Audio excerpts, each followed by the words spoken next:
All your favorite wrestling shows rolled into one.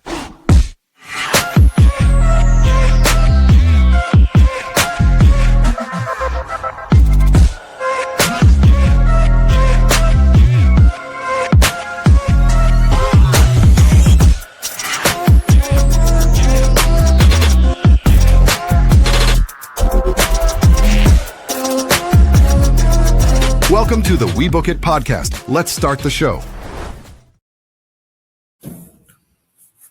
Hello and good evening, everybody, and welcome to another edition of Monday Night Raw Dog. I am your host, Coach, your somehow still three-time booking world champion, current champion. Due to a technicality, I will take it, but I am happy to be here once again, joined by my esteemed co-host and producer, Big Daddy C, the man who I thought I was going to give the title to, but thus I live another day. How you doing, C?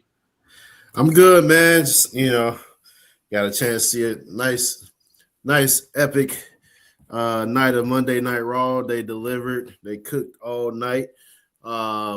Elimination Chamber was pretty solid for the most part. That damn Rhea Ripley, man. She's only. Did you pick her to win? Or no? You had. Who did you pick? Nobody did.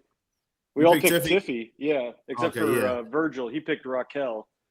Yeah, he was smoking on something. Yeah, I don't know what's going on with that. Yeah, and then obviously the tiebreaker was between whether or not Demon Finn Balor would show up or not, and we didn't get it.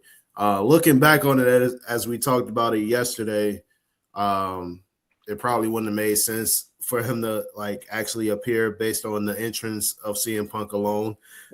So it wouldn't have made sense. But yeah, let's go ahead, talk some wrestling. Congrats on retaining your booking world championship. Thank you, sir.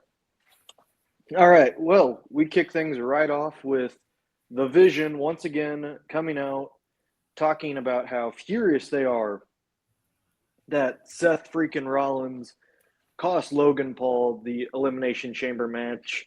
They said they were holding the show hostage until Seth Rollins comes out. Adam Pearce, not a big fan of that, comes out, says, "No, we're gonna handle this our way. Get on out of here. I will be waiting, Seth Rollins." This was only for a masked man to come in, and Logan Paul then chased him. Then another masked man came in. Austin Theory chased him. Another masked man came in, and the security team chased him. And then a fourth masked man was in the walkway, Paul Heyman pleading for his life, only for the fifth masked man to come onto the apron, reveal himself to be Seth Rollins with a chair, and he gives Paul Heyman a chair shot and even lines him up for a stomp. Now, we go to a quick commercial break. We come back, and Paul Heyman is bleeding from his mouth, and he is taken into the ambulance. Austin Theory, Logan Paul trying to take care of things. Jimmy Uso shows up and starts attacking Austin Theory. And as Theory is thrown to the side, we then see Jimmy Uso going towards the ambulance, only for the driver to be L.A. Knight. And he says, I'll make sure he gets the help he needs, and speeds off in the ambulance. Man, that was a great open. We have not had a good open like that in a long time. That was almost Attitude Era right there with that open, and I loved it. Really set the tone for the rest of the night. See, what do you think of our opening segment? Oh, I loved it. We knew Paul Heyman in the Vision was going to, come out there furious and do the whole, hold the entire show hostage. Adam Pearce, I'm pretty sure every week he's just it's always something with these guys. They running this man's blood pressure up every single week. Right. And And so he comes out there. And it's funny, just to like deviate away, like Adam Pearce, his whole thing on Monday Night Raw, the bane of his existence, what gets his blood pressure raising is division. And meanwhile, on SmackDown, for Nick Aldis, is Drew McIntyre. And so like both GMs are struggling right now with the same individuals week in, week out. So I thought that was pretty funny. But no, like the segment itself was awesome. Seeing the three masked guys. I don't know why they're still masked at this point. Even though we got another guy that was not unmasked. So I know we had a blonde hair guy and just a regular black hair guy. So hopefully we get to see who this other person is. So we looks like Steph got his own new little crew. Make it basically he might have his own new shield that he's brewing right.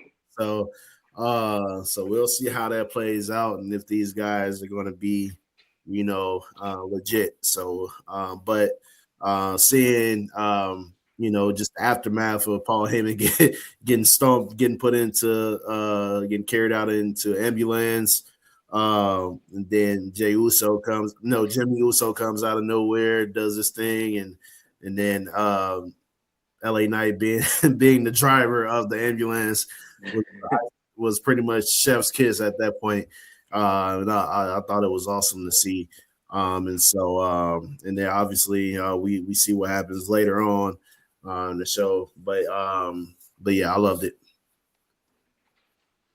All right, we get to our first match of the evening, which is Dragon Lee versus Gunther.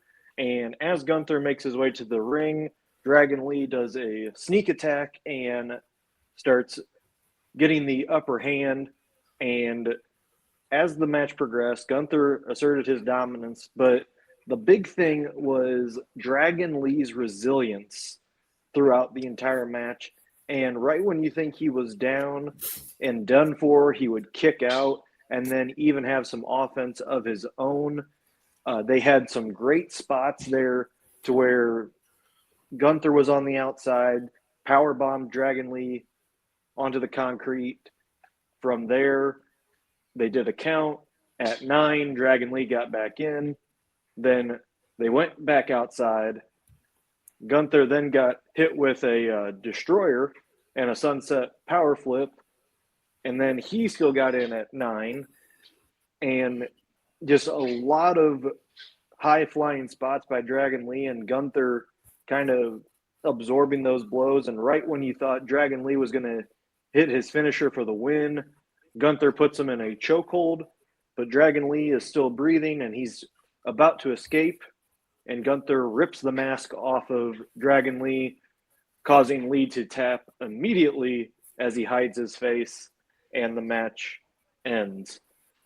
I'm going to be honest, I did not think this match was going to be that great. And I think this could be a candidate for, I'm going to say it, match of the year. That's how good I thought it. That's how good I thought it was. Oh, wow. I know. I'm feeling crazy tonight, but I thought it's in contention for match of the year already. I think that was a great match, and I'm always harsh on Gunther, so the fact that I'm giving him praise right now says a lot, but I think Dragon Lee was the one who stole the show with this. Probably this is the end of this rivalry. I don't see this going forward anymore, but both men look strong at the end of this match. Yeah, I was shocked at how how back and forth it was. It wasn't a squash match this time around. I guess based on the previous interactions between these two, had you wonder whether or not what the actual match would be between these guys. So the fact that Dragon Lee came out there and attacked Gunther before the match should have given you an indication of how this was going to be. Dragon Lee held his own, man. He he stood toe to toe with Gunther, man. That's what you love to see. Kind of reminded me of the old days where Rey Mysterio would hold his own against the likes of a Big Show and Kane and Mark Henry and all these guys, man. So it was good to see Dragon Lee continuing that trend. So yeah, I didn't have any issues with the match. I won't say. Granted, we don't have much ground to work on. Yeah, I have to go back and look and see what other top matches that we've seen already. But I'm not gonna say it's a candidate for match of the year. Based on the storyline itself, I feel like there's nothing that they had to really fight for. And so that's the only reason I'm really keeping that out of it. But yeah, I didn't have no issues with the match itself though. All right, we go to our next segment, which is an AJ Lee promo. She comes in and basically credits the fans for believing in her for all these years and helping her win this title. And she promises to be a fighting champion and says that she cannot wait to see who is the next challenger. And she basically says, whoever wants it, come get it. That leads to a match set for next week, which is a number one contenders match for the Women's Intercontinental Championship gauntlet style.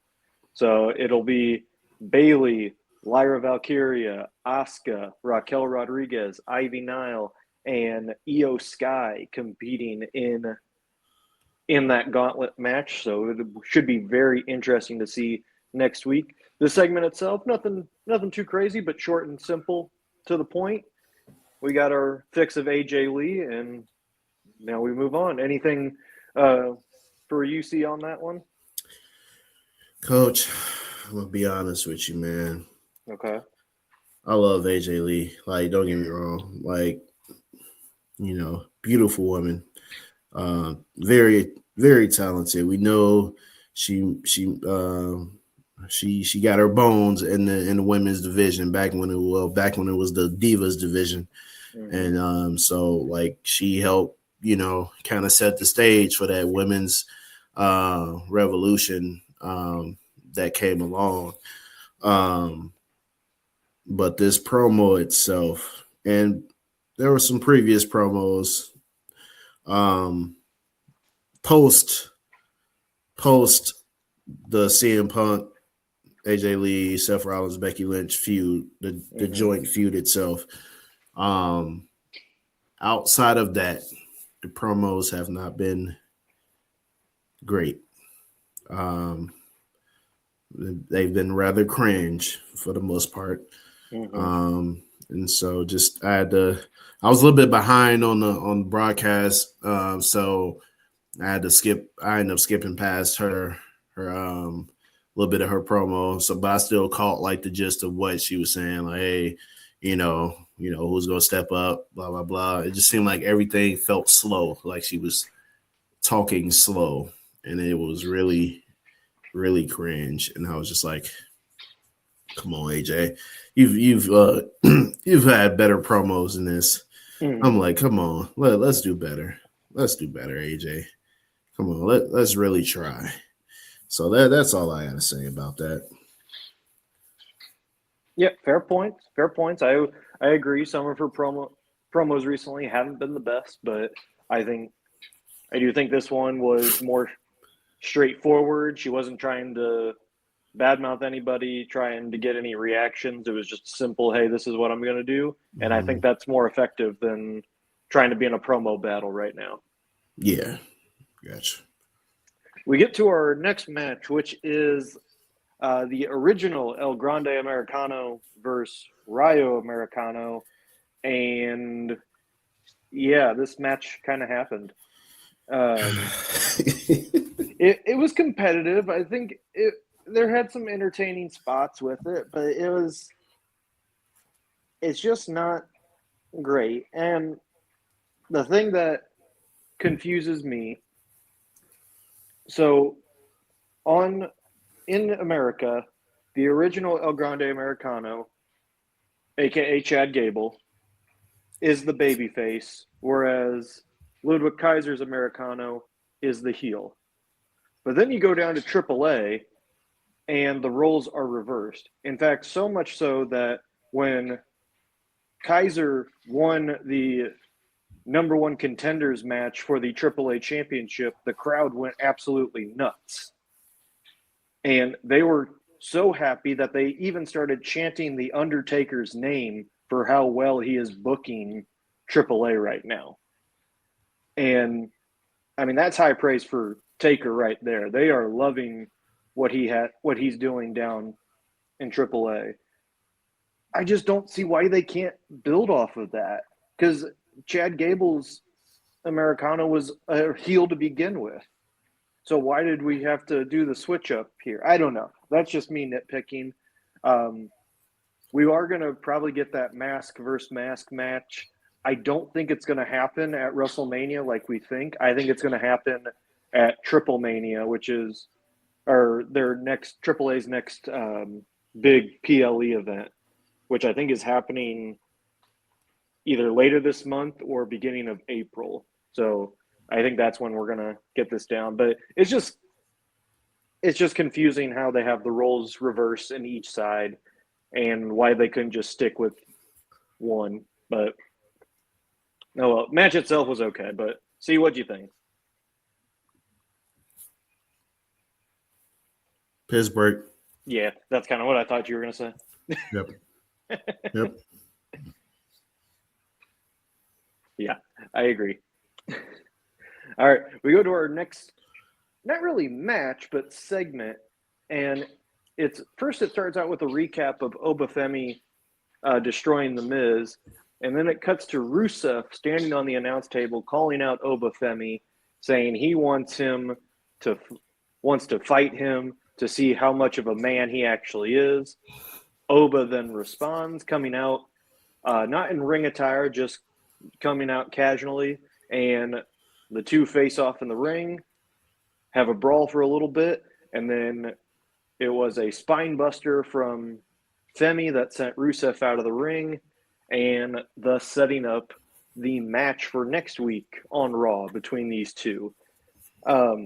Another short, simple execution that paid off and gets us ready for next week.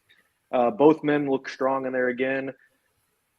The obvious reaction is that Oba is going to win the match next week, but I'm curious to see if they turn it into a little bit more competitive than what we've seen with Oba's most recent matches to begin his main roster run. See, what you think? I thought it was a nice segment. This is a good first, like, legit opponent for Oba. I don't think it should be a squash match by any means. I think this should be one of those, as Sheamus would call it, banger matches. Yes. As in the Booker T, what do you say? No bread, no water, just meat. yeah. That's pretty much what we will have to deal with next week. So, yeah. And obviously you need a little tune up rivalry for Oba if you are going to have him be the guy to answer Brock Lesnar's open challenge. You don't want to just throw Oba into that mix. You want to have him have a little tune up match against somebody respectable. And so I think Rusev is that guy. So yeah, I can't wait to see how it unfolds. All right, we go to our next match, which is made after the ambulance incident. It's Jimmy Uso versus Austin Theory, and really not a whole lot happened in this match. They went out into the concourse a little bit, came back into the ring. Logan Paul got involved, got the disqualification, and then all of a sudden Jey Uso's music hits, and as he comes out limping with with some crutches. He hands one to Jimmy. He takes another, and they both hit Theory and Paul in the back with their crutches, with the Usos standing tall. So we are probably going to be getting this matchup heading into WrestleMania.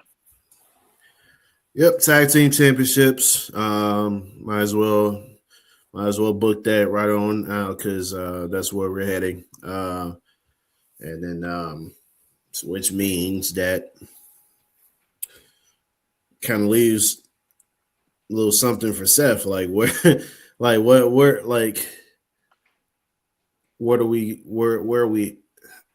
Maybe actually no, might not be a tag team championship. We based on how things unfolded earlier, we may get a 6-man tag match. Mm-hmm. Maybe Rollins, Knight, LA Knight, and Jimmy Uso versus the Vision and a third guy whoever they may be. We don't know. But yeah, so anything could happen. But then that would mean Usos don't have a tag team championship to worry about, but you want to have the tag team championships on the line at WrestleMania. Mm-hmm. And so I think it's more likely that they end up facing the Vision for the tag team championships, but we'll see what they decide to do because there's a lot happening with the Vision. Yes. a lot of different storylines happening. Then on top of that, you got, the whole Paul Heyman aspect of it all. We know he's still Brock Lesnar's advocate. So, you don't want to kind of write him off to where he's not. I don't think what happened to him was that bad. It's just a little stomp. He'll be all right. Yeah. But yeah, it's a lot of directions that they can go with this. So it's just a matter of, what happens and the set factor of it all. So yeah. All right, we go to our next segment, which is a brief promo from Rhea Ripley as she comes to the ring, or not even to the ring. She just comes out into the Titantron, does a quick thank you to Io Sky. Io says that she is proud of her and that she wants Rhea to bring home the title. Rhea then says that she will be heading to SmackDown for the next couple weeks to face off with Jade Cargill. This is interesting, but you could tell the intensity in Rhea's eyes from that. And for those of you who haven't been paying attention to social media this week, or even just today, Jade Cargill's been going on a tweet fest, and a lot of the women's locker room is coming to the defense of Rhea Ripley and calling her out and calling Jade out. This is very, very interesting how this is going. I don't know if they're trying to recreate the magic of Tiffy and Charlotte last year when they blurred the lines of kayfabe, or if this is something legit. Time will tell. We have a couple weeks until this really breaks down, but consider me intrigued for how this is going to go. Yeah. I guess that's the day and age we're living in when it comes to social media. You can literally use it as another avenue to help sell in your feud and build your feud for the most part. Something you didn't have back in the day when where you actually had to rely on whether it's backstage segments and in-ring segments to help sell the feud. You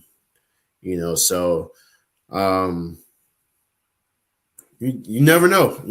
And I kind of like when we can't it's hard for us to determine if it's real or kayfabe or or whatever.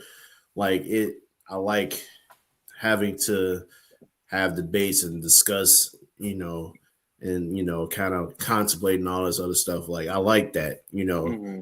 and I kind of get why a lot of people, don't, that don't fuck with Unreal because of the fact that you're pulling back the curtain too much on everything. And so, with this, you just never know. Like I'm pretty sure there's women, man. Everybody in that women's division got some egos. You got a lot of cliques, a lot of people that are friends with each other. But you got a select few that that they want they shine, they want to be on top, they want to be the head honcho, Mm-hmm. and everybody got egos in the world of wrestling. On the men's side and the women's side, everybody want to be the best. That's the goal. And if that's not your goal, you don't need to be in the world of professional wrestling. And so, I know with Jade, Jay has a tendency to, talk her shit, which, she should. She the champ. Mm-hmm. Now what is real or not, that, like I said, it depends. But we saw this with her and Naomi going back and forth, and we had to figure out whether or not it was real or fake.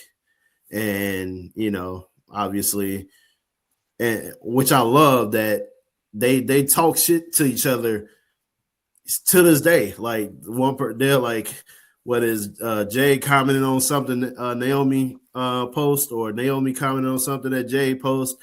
Mm-hmm. They always hating, and so keeping that kayfabe alive, man. So in this case, if it's all a work and they're trying to sell this thing, cool. It helps. Now I heard that some people dragging Rhea on Twitter, for being sensitive. Like I said, come on, man. Like y'all ain't finna just turn on Rhea like this, man. Like, because at the end of the day, y'all don't know if they're like working us and Mm-hmm. pause. If they're like actually if this is a work or not. You don't know. You don't know. All right. And so just chill and let it happen. It's WrestleMania season. A lot of personal ass shit gonna be coming out, as we will get further into later on. Yes. So go ahead, Coach. Well, before we get to that, we do have our final match of the evening. It is the Intercontinental Championship match between Penta and Dom Mysterio. One thing of note, before the match, the Judgment Day is going to the ring, and Danhausen is there talking with Adam Pearce, or as he calls him, Cole Stone Austin. Sorry, that's what he called him.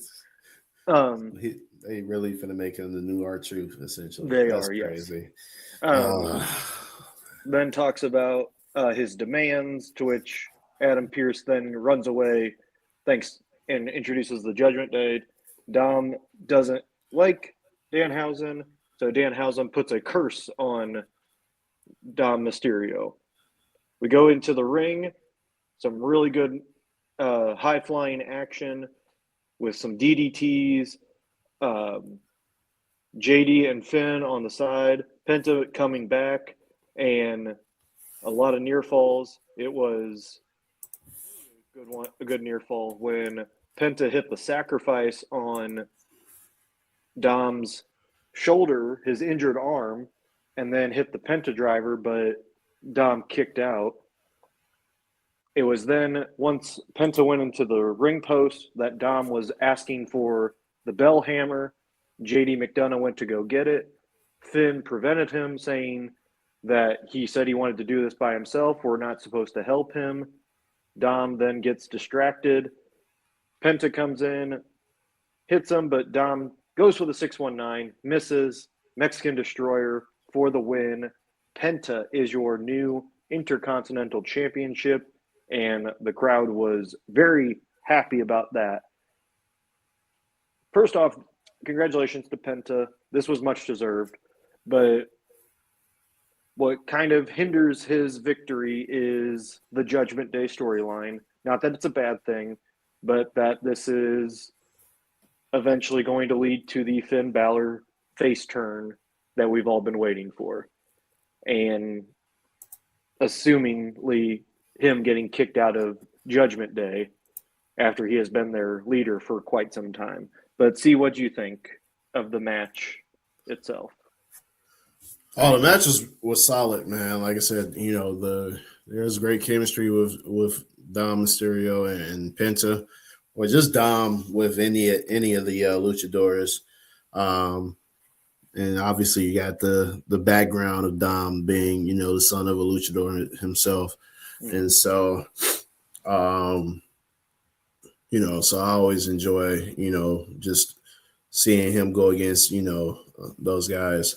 I think this match was pretty solid. I was happy that Penta was able to get the win and get his first ever championship under his belt. That was kind of weird that I said that. But yeah, get the first championship on his resume.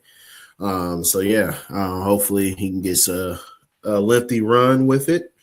I'm sure there'll be a rematch down the line, but WWE they're hot and cold when it comes to giving out rematches. The rematch clause days are far behind. It's more so of a if you really deserve it or not type of situation. I thought the match was pretty solid.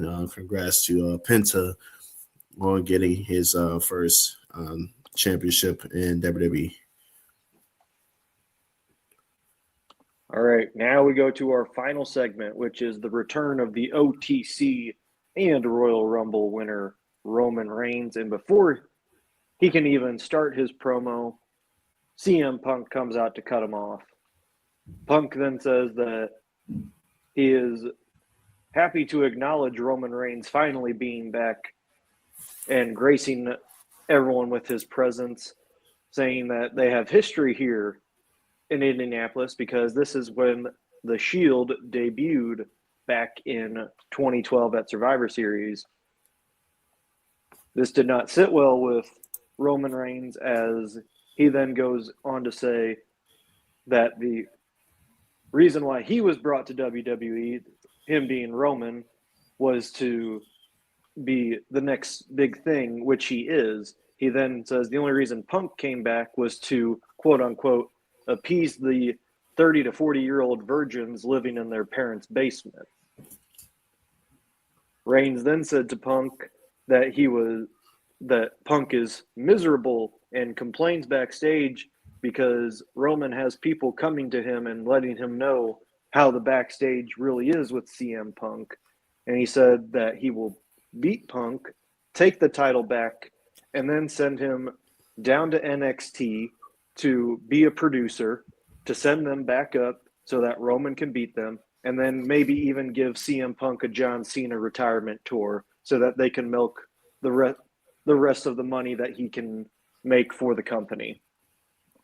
And as Roman was walking away, Punk comes back and says that Roman was only a champion because of his backup in the bloodline or the Shield, and that this time he has no backup, and that instead of just beating Roman Reigns, he is going to bury Reigns, and he's going to bury him right next to his dead father. And that is how the show ends. Yeah. I'm just sitting like whole time I'm like listening to all this. I'm like, yo, when Roman said he go sit this man down at NXT so he can coach up the young stars, I'm like, yeah, this is getting mad disrespectful here. It's getting very disrespectful. But then that's when you thought it was all over. Roman's just gonna walk off. CM Punk's like, nah, bro. Nah, you ain't finna just leave like that. I got something to say. And to end it like that, I'm like, saying, he really just said he gonna bury this man next to his dead father, and we not even 2 years removed, probably not even a whole full calendar year removed from Roman losing his father and uncle. Yeah. No, they both of them passed within like what a month or two time frame. Like, yeah. CM Punk, man. It might be up for CM Punk, bro, because you started talking about dead family members, bro. I'm like, we already got, dead family members being talked about in the rap game, and all these diss tracks being put out between T.I. and then even though 50 Cent ain't really put out no diss track, he just posting memes and stuff on IG. But the sons and everything talking about 50 Cent dead mom and all this other stuff. And that's the first thing I thought about when I saw this segment on Monday Night Raw. I'm like, dang, we got dead parents being talked about now. I'm like, that's always an easy way to get a crazy pop from the crowd. Be like, yo, like, oh. I'm like, dang. I'm like, Roman just might have to beat the hell out of Punk just for that comment alone. Yeah, bro. We started same thing. Whenever somebody brought up Dusty Rhodes in a negative light with Cody Rhodes, we already know how what that brings out in Cody Rhodes. So I could just imagine how that shit is with Roman. And so just seeing the look on Roman's face was like, yeah, CM Punk, get ready, bro. It's not gonna be easy for you from here on out. You didn't mention this man's dad, father now. Samoans don't like when you mention they parents in the negative light.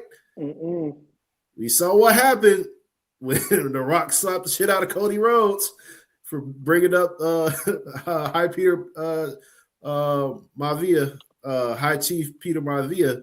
Yep. And then some of the other Samoans like, look, hey, tread lightly, CM Punk. Tread lightly. That's all I gotta say. You got 2 Shield members that's on your case, because you mentioned they family members now. So look, better chill out. That's all I gotta say though. Yeah, that escalated really quickly, and I'm not mad about it because I thought that was great. Perfect. Yes. So as for the show itself, I think it was a fantastic show. Definitely giving it an A. And this had a sense of urgency. We still have a little bit of ways until WrestleMania, but if it's any indication of what's happening right now after tonight, I'm excited for where this is leading to. See any final thoughts? See, this is good things happen when you don't have the Bella Twins on Monday Night Raw. Hell, even with the El Grande Americanos, like even with them on there, still I'm gonna get a show at A+ because everything else delivered. They cooked all show long. There was no outside of AJ Lee's promo, albeit it was short, I just still felt like it was a little cringe, but outside of that, everything else delivered from start to finish, so yeah, I give it an A. I give it tonight's show an A. All right, and that's going to wrap things up for our show tonight. Thank you to everybody tuning in.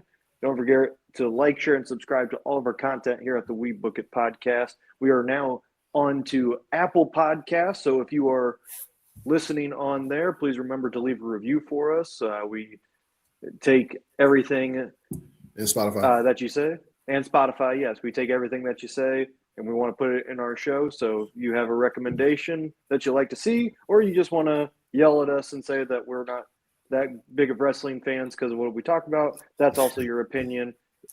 So, I mean, as long as you leave a good review, doesn't matter to me. But for Big Daddy C, I am Coach. We'll see you next week on another edition of Monday Night Raw Dog. Peace out, y'all.